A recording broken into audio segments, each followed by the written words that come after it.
Brad Cessna Show, broadcasting live from the Skyview Network studios. Good Monday. Thanks for being with us. Had a great weekend. Went up to the Rim on Friday.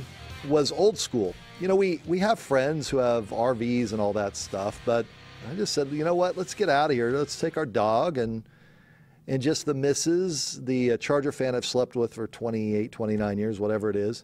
And let's go up to the Rim and let's go pitch a tent and let's just go be that couple and just decompress for 24 hours. I have a DVR. I don't have to sit there and watch games all day. I need to get away from this.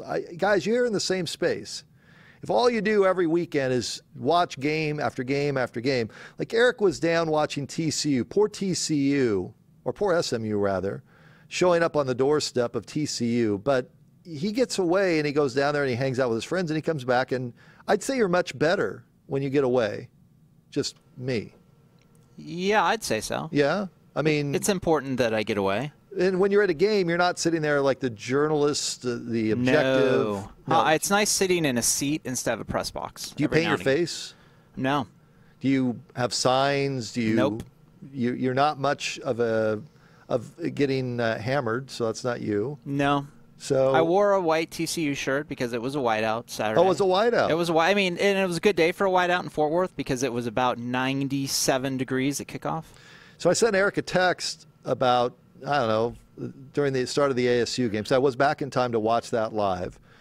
And did you do the double today? And he's like, what, do we have a corporate jet that we can fly out of DFW? In all honesty, how far of a drive would it have been for you to go from the TCU game? It's about 6.5 hours. Okay, and the game ended, TCU-SMU. It ended at kickoff, but in reality, the ending time was?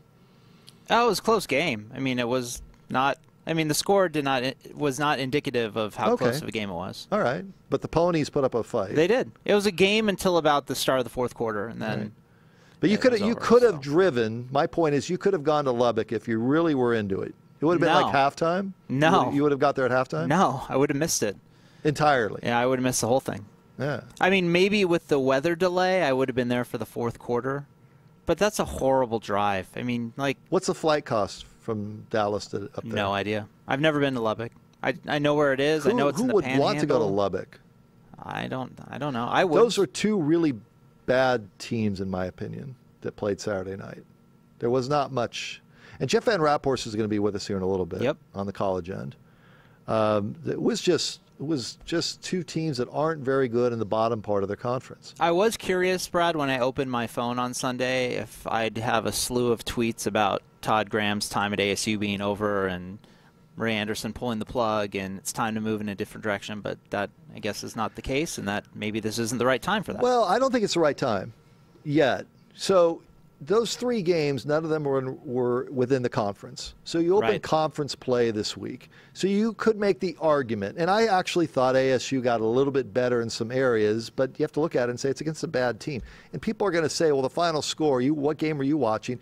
If you watch from about the middle to late end of the third quarter until the final drive, I got it. But there was actually some progress being made there on one end. On the other end, Kingsbury took his foot off the gas. So, we're going to talk some college football with Jeff on